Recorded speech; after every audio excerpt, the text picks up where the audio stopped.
Sir, आपको लखनऊ की तरफ से आदाब। नमस्कार। आपका स्वागत है। लखनऊ से आपका एक बहुत पुराना नाता है। हम लोग उस पर आएँगे, लेकिन हम लोग पहले शुरू करते हैं कि आप एक इकोनॉमिस्ट हैं। How did you get into history so much that you've come up with book? तो देखिए, इतिहास और अर्थशास्त्र में एक तरीके से हम दोनों को अलग से नहीं देखा जा सकता। जो अर्थशास्त्री बनना चाहता है या इतिहासकार बनना चाहता है, अगर वो एक साइलो में रहेगा तो वो न इतिहास को समझेगा न अर्थशास्त्र को समझेगा। तो इसीलिए बहुत जरूरी है कि इन दोनों को समझा जाए। ये जो हम लोग साइलोज में डालते हैं एकेडमिया में, वो एक तरीके से पेडागोगिकल है, मतलब पढ़ाने के लिए सुविधा है, तो इसीलिए हम लोग अलग अलग करते हैं सब्जेक्ट्स को। लेकिन जिस दुनिया में रहते हैं वो तो इंटरकनेक्टेड है। तो मेरे ख्याल से ये कोई बहुत बड़ी चीज नहीं है कि मैं अलग अलग विषयों पे रिसर्च करता हूँ, क्योंकि जिस दुनिया में हम लोग रहते हैं वो तो इंटरकनेक्टेड ही है। तो मैं, बहुत लोग मुझे पूछते हैं, मैं कहता हूँ कि और लोग क्यों नहीं करते।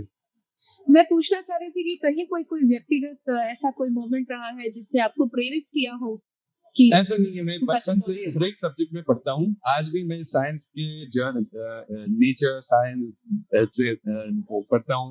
मैं आज भी मैथमेटिक्स के लेटेस्ट इनोवेशंस में रुचि रखता हूँ। तो मैं एक तरीके से, मेरा डाइवर्स इंटरेस्ट है, तो मैं हमेशा ही ऐसा था। ठीक। एक कुछ आर्टिकल्स आपने with hashtag rewriting history retelling history भी कहा है, इससे आपका क्या अभिप्राय है? देखिए, जो इतिहास हमने टेक्स्ट बुक से पढ़ाया जाता है, या जो हम लोग नॉर्मली जो बातचीत में जिस इतिहास का जो जिक्र करते हैं, एक तरीके से ये हमारा जो इतिहास है ही नहीं। क्या हुआ है कि पहले अंग्रेजों ने, और उसके बाद मार्क्सवादी या नेहरूवादी जो इतिहासकार थे, उन्होंने तोड़ मचोड़ के हमारी जो सभ्यता की जो कहानी है उसको इतना बदल दिया है कि ये एक तरीके से हमारी कहानी है ही नहीं। दूसरी बात है, उसका भी जिस नजरिए से भी हम लोग इस इतिहास को देखते हैं वो गलत है। तो एक तो है, हम लोग पूरी तरह से दिल्ली के दृष्टिकोण से अपने इतिहास को देखते हैं। अगर आप हमारे इतिहास को आप समुद्र तट के दृष्टिकोण से देखें तो अलग ही है। लेकिन हमारे टेक्स्ट बुक में आपको न विजयनगर के बारे में कुछ सिखाया जाएगा, नहीं सिखाया जाएगा कि प्राचीन काल में किस तरीके से पूरे हिंद महासागर में हम लोगों ने कितने एक्सप्लोरेशंस किए, कितने आपको कोलंबस के बारे में मालूम होगा, वास्को डी गामा के बारे में मालूम होगा, लेकिन कौंडिन्य के बारे में मालूम ही नहीं होगा। जबकि आज से 2300 साल पहले कौंडिन्य कहीं उड़ीसा आंध्र के तट से वियतनाम तक सेल करके गए और वहां जाके उन्होंने एक साम्राज्य बसाया।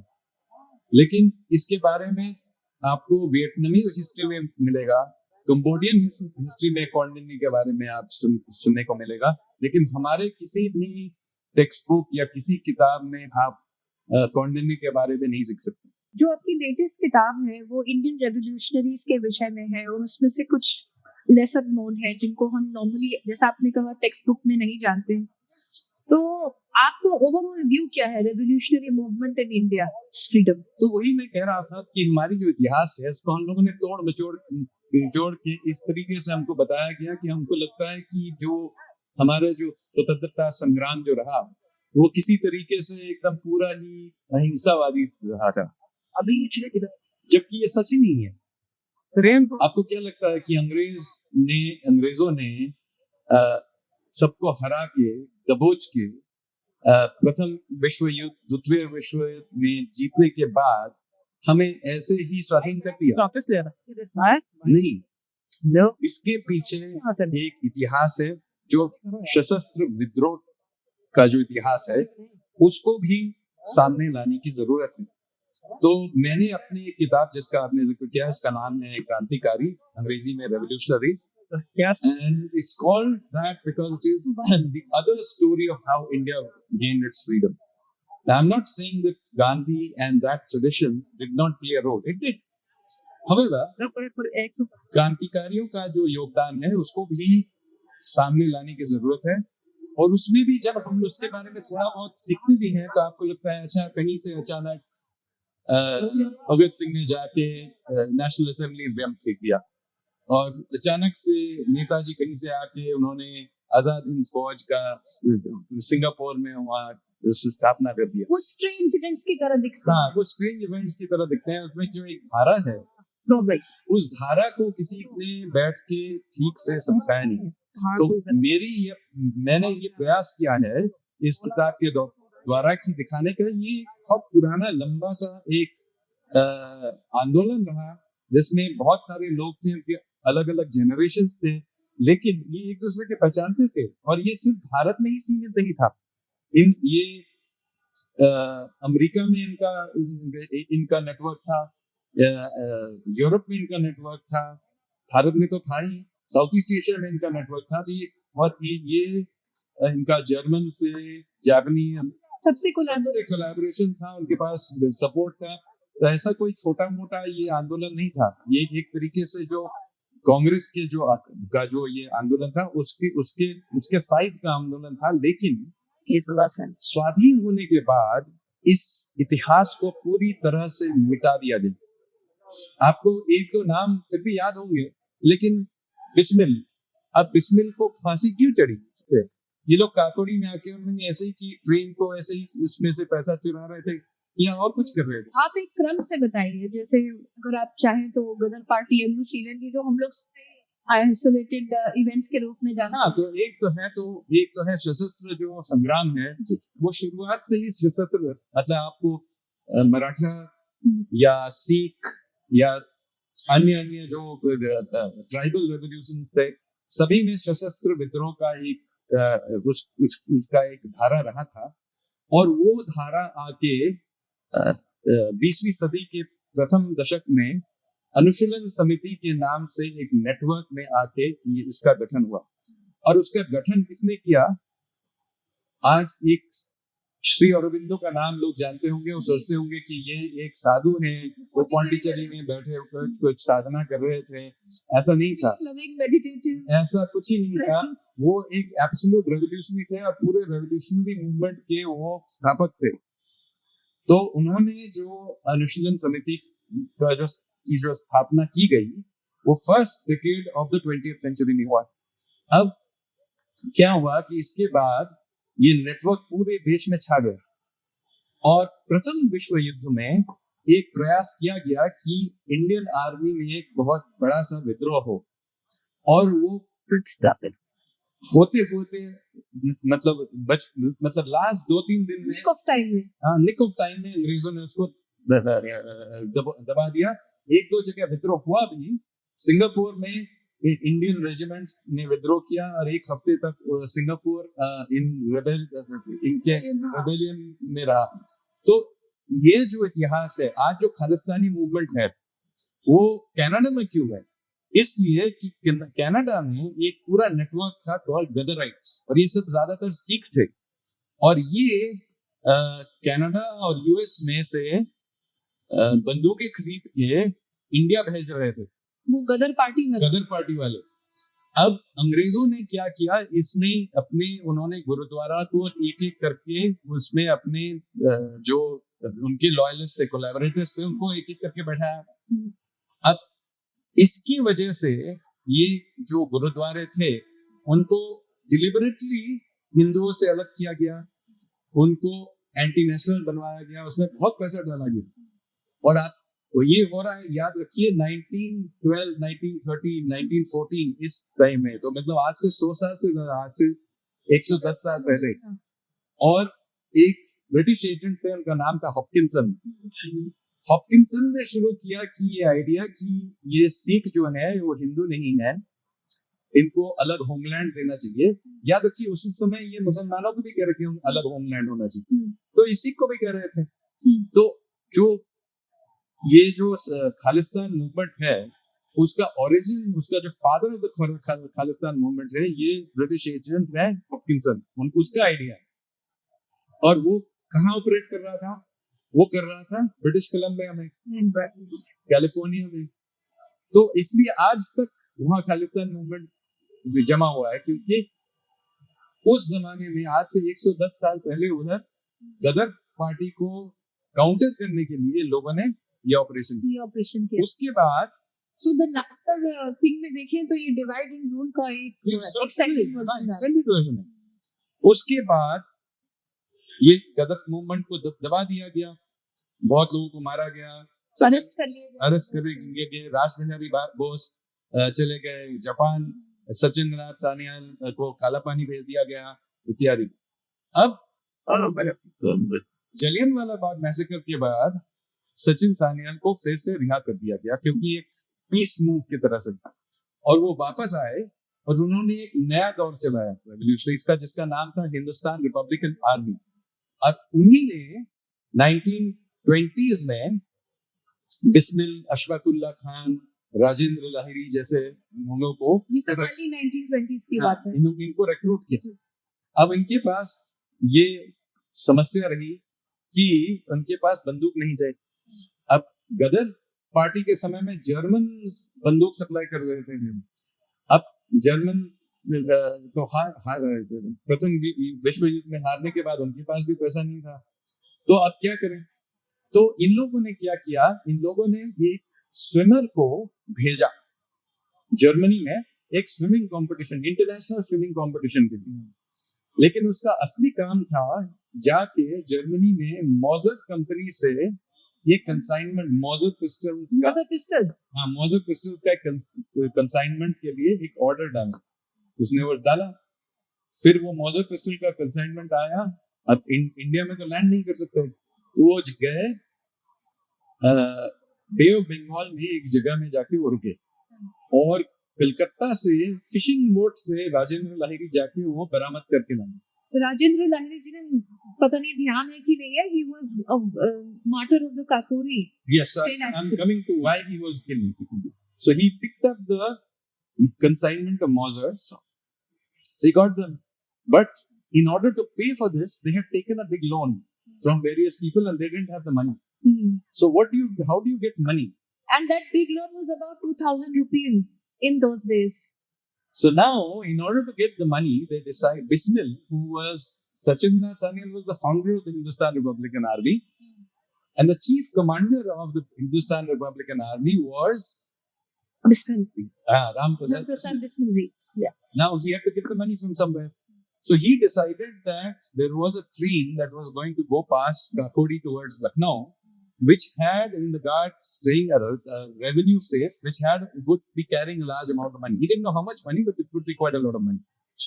So he stopped the train in Kakodi and robbed that. So, and they collected a significant amount of money. About 8,000 rupees in those days. Yes, which they paid off for the Mozarts, but there was a problem. The British had kept track of the numbers of the notes. So therefore, he and the others got tracked down, because when they began to spend the money, तो वो नोटों के number देख के वो पकड़ गए। तो फिर पूरा उनका पूरा पर्दाफाश हो गया, और फिर 37 people were arrested. Exactly. तो इसके बाद सचिंद्र नाथ सान्याल को फिर काला पानी 10 साल के लिए भेजा गया। राजेंद्र लाहिरी को फांसी हुई, बिस्मिल और अशफाकुल्ला को भी फांसी दी गई। तो यही ये कॉन्टेक्स्ट है। और उसका जो केस हुआ, जिसके में इसमें इनको उसका काकोड़ी का केस हुआ, वो यही लखनऊ में, आई थिंक जीपीओ, आज के जीपीओ में उसका केस लड़ा गया। केस प्रोसीडिंग्स वहीं पर हुई थी सारी।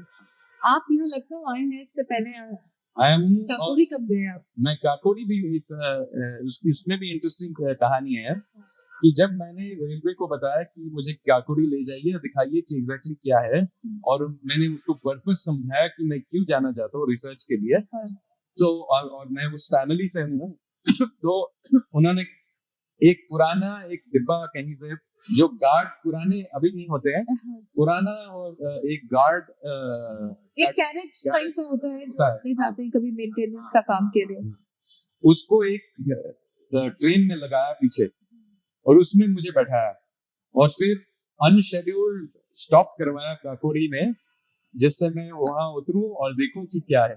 When did you go, sir? ये शायद 3 साल पहले। क्या अपनी किताब के सिलसिले में आप हाँ, उस टाइम में मैं किताब के सिलसिले में आया। आप सर उस फैमिली से हैं, क्या सेंटिमेंट आया? What was you feeling at that time? Just forget the internet for some time and just तो live एक it. है कि पहली बार मेरे खानदान में कोई काकोड़ी बंदूक के बिना रेल के डब्बे में घुसा।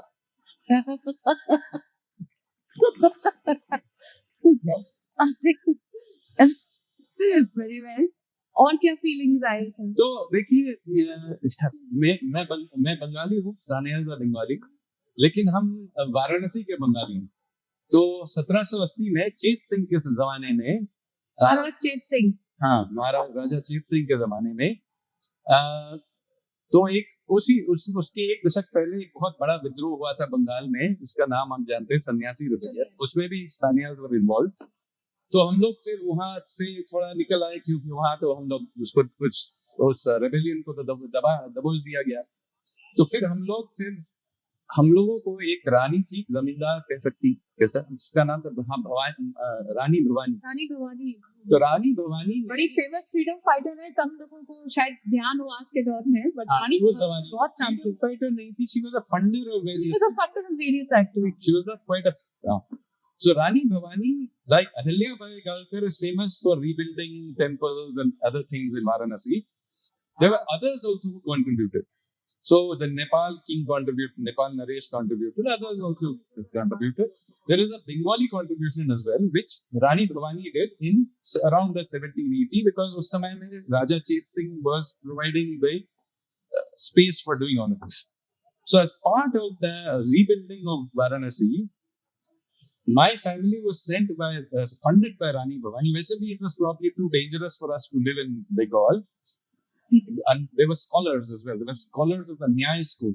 So they came and set up a Vedic school in what is still known as Bengali Tola in Varanasi. It's still called Bengali Tola. The location is Bengali Tola, and now it is a government school, I believe. नहीं, वो तो inter college बाद में बना, 1853 में बना, लेकिन this is 1780. और वहां उन्होंने अखाड़े भी बनाए। तो जब हम लोग ये बता रहे हैं ना कि ये जो सब क्रांतिकारी थे, याद रखिए कि ये जो अनुशीलन समिति है, ये एक्चुअली एक अखाड़ों का नेटवर्क है। और जो विद्रोह हो रहा है, ये जो क्रांतिकारी जो नेटवर्क है, ये अखाड़ों का नेटवर्क है। और चूंकि हम लोग अखाड़े चलाते थे, तो हम लोग, ये है एंगल क्यों हम लोग इस मूवमेंट में क्यों जुड़े हुए थे। और फिर ये 1925 में काकोड़ी केस हुआ। 27 में सबको सजा मिली, और उसके बाद हमारे सब प्रॉपर्टी जब्त हो गए, कंफिस्केट कर लिया सब। तो हमारे सब प्रॉपर्टी करने पर आमादा थे ब्रिटिश किसी भी तरीके से। तो मेरा जो सानियाल परिवार का जो ब्रांच है, फिर आके इलाहाबाद, अभी प्रयागराज, वहां आके बसे, और एक ब्रांच गोरखपुर में जाके बसे, और एक ब्रांच लखनऊ में आके बसे जी। तो मेरा जो ब्रांच है वो इलाहाबाद में गए। तो चंद्रशेखर आजाद जब सोचते कि वहाँ इलाहाबाद में क्या कर रहे थे, वो एक्चुअली हमारे घर आ रहे थे जब उनको एल्फ्रेड पार्क में घेर के मार किया था। हम लोग उस समय हम लोग कर्नलगंज में रहते थे, वो राइट नेक्स्ट सो ये तो सोच करके ही थोड़े से गूज़बम्प से आ रहे हैं। आई थिंक आप में से किसी को आ रहा है कि नहीं आ रहा है?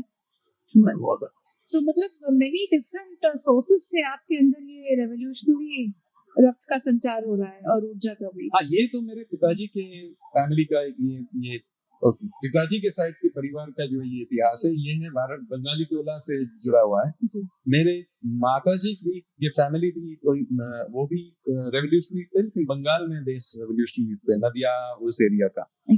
तो उस साइड से भी लिंक वो चिटागोंग वाले रेवोल्यूशन, चिटागोंग वाले नहीं, उसी मैंने मूवमेंट एक ही है, लेकिन ये लिंक से तो बाघा जतिन, जिसका नाम आपने सुना होगा, ये है जुगांतर ग्रुप। तो मेरे my mother's father is also a Sanyal, called Nalinaksha Sanyal. So he was also a very famous freedom fighter, and as a 16-year-old he was one of the members of the Jugantar group of Bhagajati.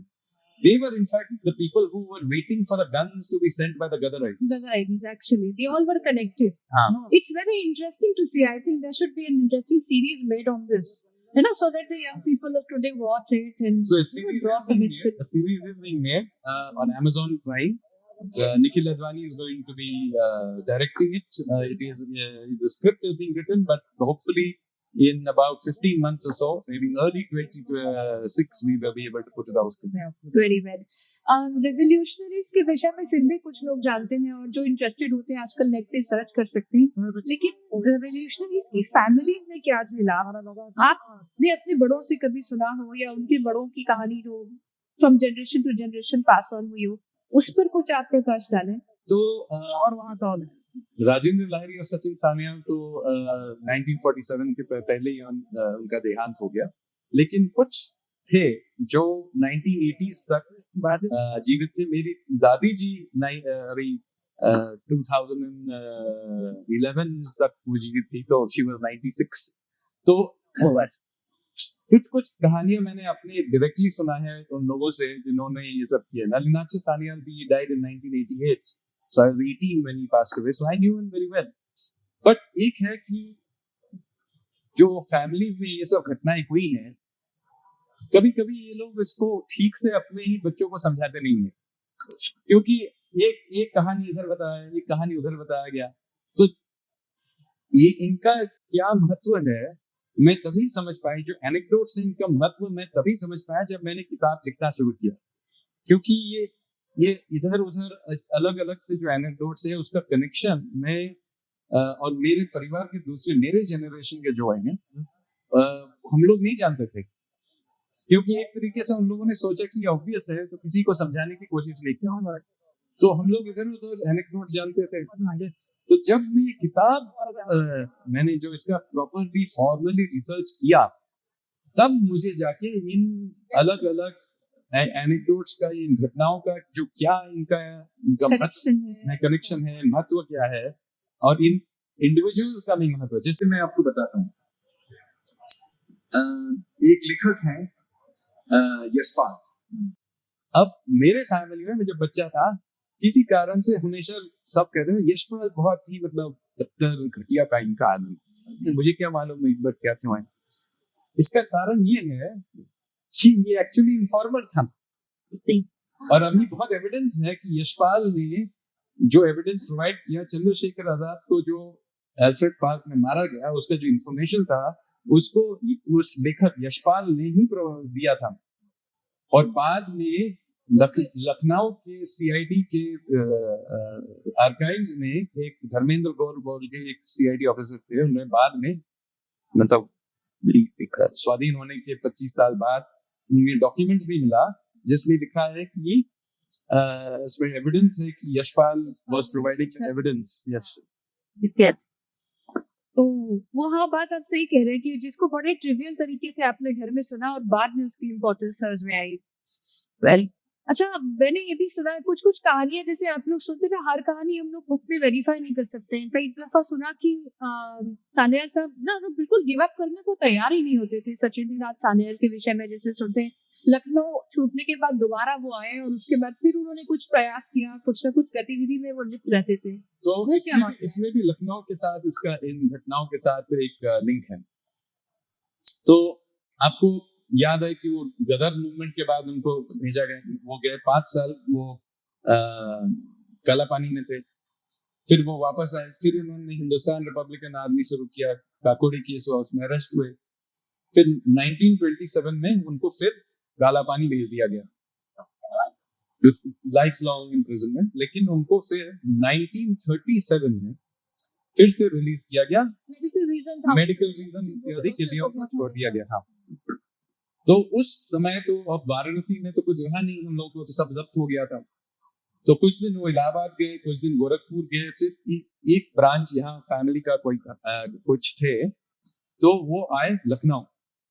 और ये था शायद 1938 में लखनऊ में एक बहुत पुराने जमाने से एक दुर्गा पूजा है, young men's association, Bengali club and young men's association, Bengali club and young men's association. आज भी वहाँ दुर्गा पूजा मनाया जाता है। तो उस जमाने में शायद लखनऊ में वो अकेला एक दुर्गा पूजा मनाया जाता था।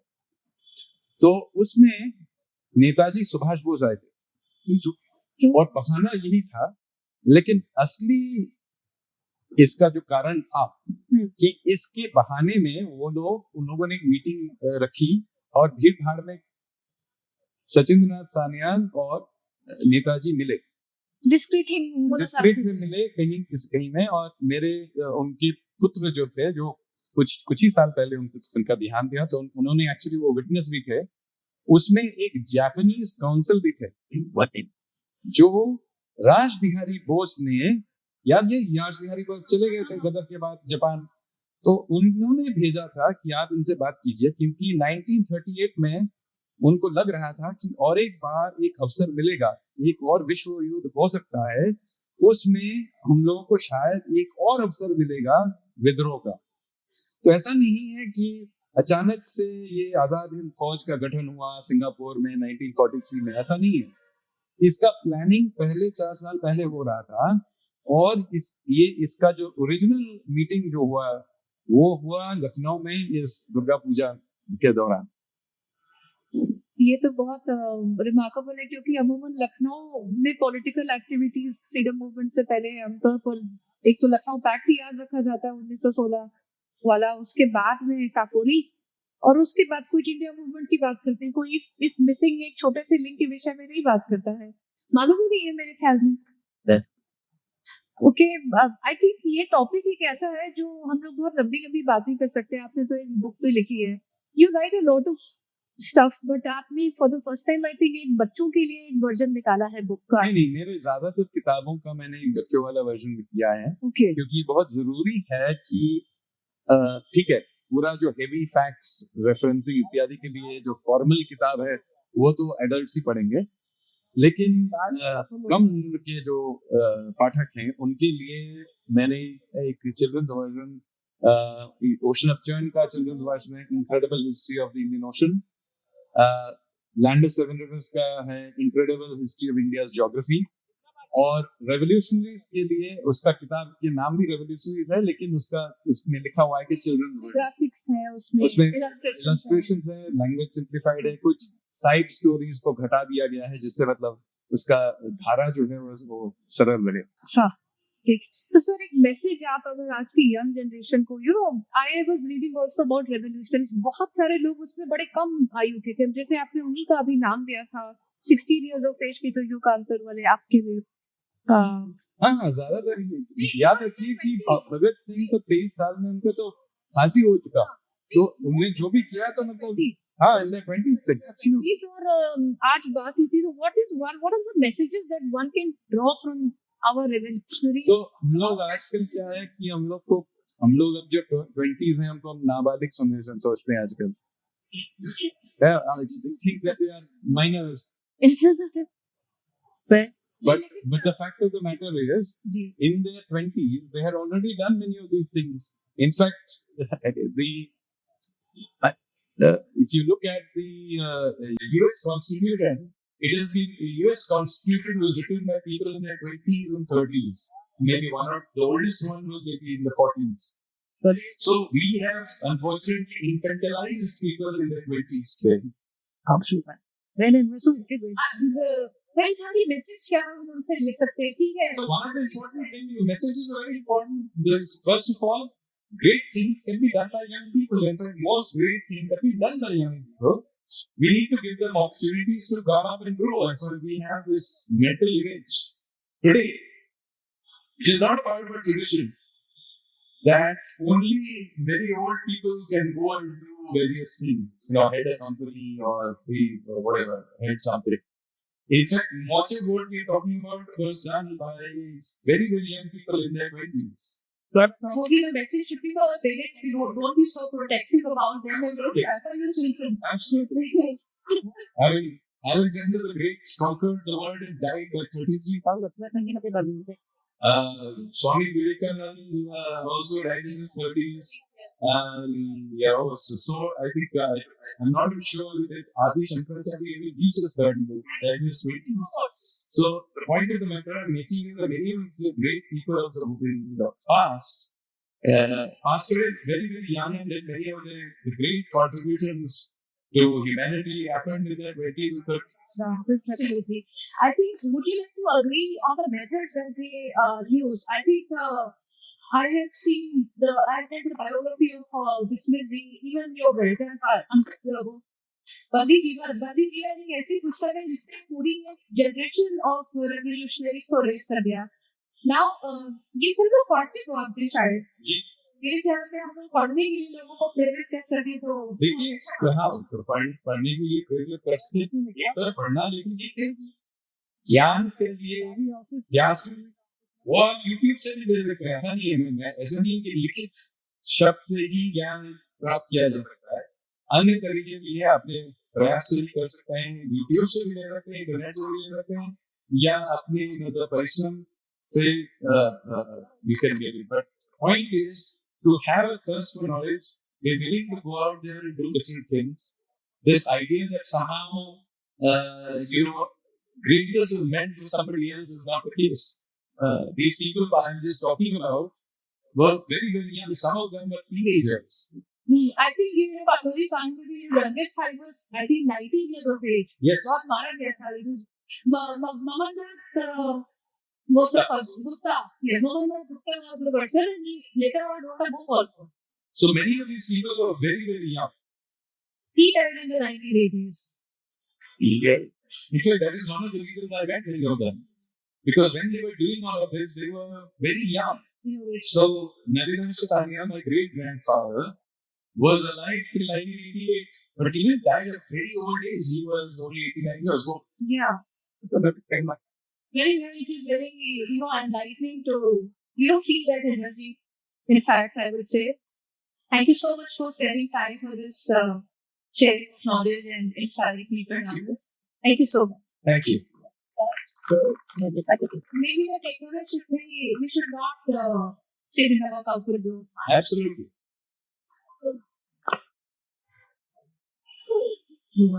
Would you like to take some questions from the audience?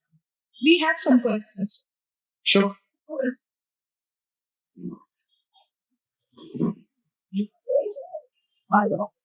Yeah. So, Sanjeev, very good conversation there. Thank you for coming to Coastal Literature Festival and sharing your views on the stage. There's one thing which comes to my mind often. I don't know if it's part of the work that you've done. And if it is relevant or in context. Subhash Chandra Bose. Yeah. He won his first presidency. He wanted to get a second term. And he filed his nomination against the wishes of Mahatma Gandhi at that time. He was not supported by that faction. When he started working after winning the election, the CWC did not cooperate with him. As a result of that, he had to resign and perhaps go into some kind of a political oblivion. And after that, the action of the British government started. Following that, he had to leave the country. So do you think this one event was responsible for turning such a great man who was a civil servant, then a great politician, turning into a revolution? No. This has a much longer history.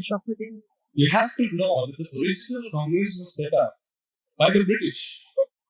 And it was deliberately set up as a safety valve. So in the late 19th century, it was set up, the members like W.C. College and all were all Anglo-Saxons. Basically, they were collaborators. It's only in the first decade of the 20th century, in the 1900s, particularly during 1905 division of Bengal, that the Congress party began to become a little more militant and began to actually push for southern freedom and so on. At that time, there were already two factions in the Congress. There was the Lal Pal faction, which included, by the way, people only remember Lal Pal, but they must remember that the right-hand man of this group was Sri Aurobindo, who was, of course, revolutionary. So the revolutionaries, the Lal Pal faction, this was the militant group, so to speak. And this group, right from the beginning, had a problem with the other group, which was Firoz Shah Mehta, Gokhale, Ranade, and all these guys. Now, from the perspective of the Lal Pal, these people were actually collaborators. And so today when we hear about this in our history, we are told one group is extremists and the other is the moderates. I'm very sure मुझे लगता है कि बहुत साथ में related भी है और यहाँ पर हम लोग चाहें तो वो लोग ले भी सकते हैं और पढ़ सकते हैं। मैं सोच रही थी कि हमारे अंदर एक हिस्टोरियन से हमेशा सवाल पूछने का एक कीड़ा रहता है और सोच रही थी कि गॉड और उसको करेक्ट कैसे करो। आपने एंड में अपने आप उसको उस रोल में छोड़ा और वहीं से पिकअप करती हूँ कि पिकअप को था और एज अ हिस्टोरियन सभी talk about narratives. How do you picture the entire freedom movement of India had to forward needs were not Nehru and Gandhi, but Bose and Ambedkar. How do you picture So one of the problems of being an historian and writing counterfactuals is that it's impossible to know. Because you see, if you change one part of it, everything else also changes. So if we had, let's say, Bose had somehow succeeded with the INA, then many other things also would be true. Now, what are those things? I have no way of judging it. So I'm not somebody who gets involved in the Gumnami Baba controversy. Because look, that history did not happen. What happened is happened. What could have been, we can all guess. But that's a good conversation of chai. But it's not really the job of historian. There's a gentleman at the back of us. Just really add one. I'll reply in the Lucknowi way. यहाँ एक शेर अर्ज करते हैं कि सच घटे या बढ़े तो सच न रहे, झूठ की कोई इंतहा नहीं। आप चाय पे डिस्कस कीजिए, आप कॉफी पे डिस्कस कीजिए, आप ब्रेक्स पे डिस्कस कीजिए, जिसमें मन करे। मजा है, लेकिन वो इतिहास नहीं है। इतिहास नहीं, जो हुआ सब हुआ, अच्छा हुआ बुरा हुआ अलग बात। इतिहास के साथ एक बहुत गहरी जिम्मेदारी है। Similarly, Moshe, there are players like that. We actually that that student. ये चीज हमारे समझ में नहीं है। वो इस साल को ले गए। आपको बताया कि वो अंग्रेजों के जासूस थे। नहीं, आपको थोड़ा आवाज ऊंचा करना पड़ेगा। आपने एहसान के बारे में बताया कि वो अंग्रेजों के जासूस थे। ये बात थोड़ा समझ में आई। बड़ा सम्मान उनका लखनऊ में पूरे देश में सम्मान है। जैसे क्रांतिकारी के तौर पर तो इसमें आपको पूरा हिस्ट्री मैंने पूरे एविडेंस के साथ दिया है। तो सर क्या आधार है? उसका पूरा एविडेंस है, इंक्लूडिंग CID रिकॉर्ड्स और लखनऊ। ये पूरी इसको आप पढ़ के लिख सकते हैं। धर्मेंद्र गौर का एक किताब भी है इसके ऊपर, चंद्रशेखर आजाद के क्या गद्दार साथी। लेकिन उसके अलावा भी मेरे पास है। याद रखिए, और मैं ये बता सकता हूँ, मैं अपने फैमिली के हिस्ट्री से बता सकता हूँ कि मेरे जो ग्रैंड अंकल्स थे, दादा, वो एक्चुअली यशपाल को मारना चाहते थे। तो वो उसको ढूंढ रहे थे, उसको मारने के लिए। एक्चुअली उसको मारने के लिए चंद्रशेखर आजाद ने भी ऑर्डर दिया था, लेकिन तब तक उन्होंने एविडेंस वो इंफॉर्मेशन दे के चंद्रशेखर आजाद को उसको मार दिया गया। तो चूंकि क्रांतिकारी यशपाल जी को ढूंढ रहे थे, तो उन्होंने अंग्रेजों ने क्या किया, एक फेक एनकाउंटर करके उसको बरेली जेल में डाल दिया गया। अब बरेली जेल में उनको डाला गया, लेकिन उनको इसलिए नहीं डाला गया कि उन्होंने, क्योंकि देखिए क्रांतिकारियों को बरेली जेल के VIP सेक्शन में नहीं डालते थे, उनको काला पानी भेज देते या फांसी चला देते ना। उनको तो पहले बरेली जेल के अच्छे सेक्शन में डाला गया और वहां जेल के अंदर उनको शादी करके अपने पत्नी के साथ रहने का भी वो दिया गया। आप मुझे बता रहे हैं कि जहाँ लोगों को फांसी पे चढ़ाया जा रहा है, जहाँ पर काला पानी में दे के यातना और अत्याचार किया जा रहा है, उसमें यशपाल जी का क्या था कि उनको अपनी पत्नी के साथ आराम से बरेली जेल के VIP क्वार्टर में रह रहे थे। आप जो हम सोचते थे वो क्रांतिकारी थे, नहीं थे, वो तो खड़ी थे। उसके अलावा भी हमारे पास बहुत एविडेंस है, इसके बारे में मैं आपके साथ पूरी रात आपको एविडेंस दे सकता हूँ। उसके बाद सबसे दुख की बात है उसको कि आजाद हो जाने के बाद ऐसे आदमी को कितने कितने अवार्ड दिए गए, जबकि उसको गद्दार के नाम से याद रखना चाहिए। ये तो हर पूरे इतिहास के साथ भी ये प्रॉब्लम है। हमने क्रांतिकारियों के इतिहास को मिटाने के कितने कितने प्रयास किए गए उससे मैं बताता हूँ। आप वो अभी अंडमान जाएंगे, वहाँ सेल्यूलर जेल है। सेल्यूलर जेल का जो आप अंश देखते हैं वो छोटा सा ही अंश है। उस पूरे जेल को एक्चुअली तोड़ के मिटा देने की कोशिश की गई थी 1960s में, जिससे क्रांतिकारियों का पूरा कोई अवशेष ही नहीं रह जाए। लेकिन अंत में बहुत बड़ा प्रोटेस्ट हुआ तो थोड़ा सा सेक्शन अभी बचा हुआ है, लेकिन आज जो देख रहे हैं वो छोटा सा सेक्शन है। बहुत बड़ा जेल था, उसमें कितने 100 कैदी पड़े रहते थे। तो इस तरीके से किसी तरीके से हम लोग ने सेल्यूलर जेल बचाया। लेकिन साथ साथ दिल्ली में भी एक जेल है जहाँ भगत सिंह थे, उसके पहले अवध बिहारी जैसे महान क्रांतिकारियों का वहाँ फांसी हुआ था।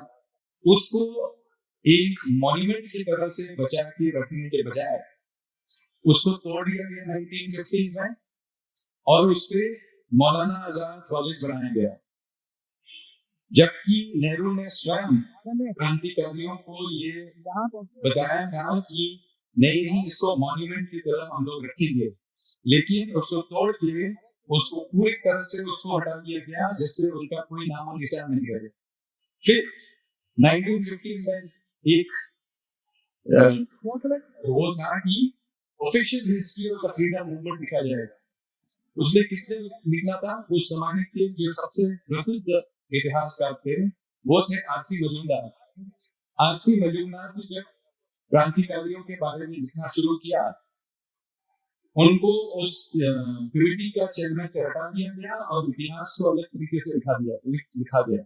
तो ऐसा है कि इतिहास को जिस तरीके से हम लोगों ने लिखा, इसको जबरदस्ती डिलिबरेटली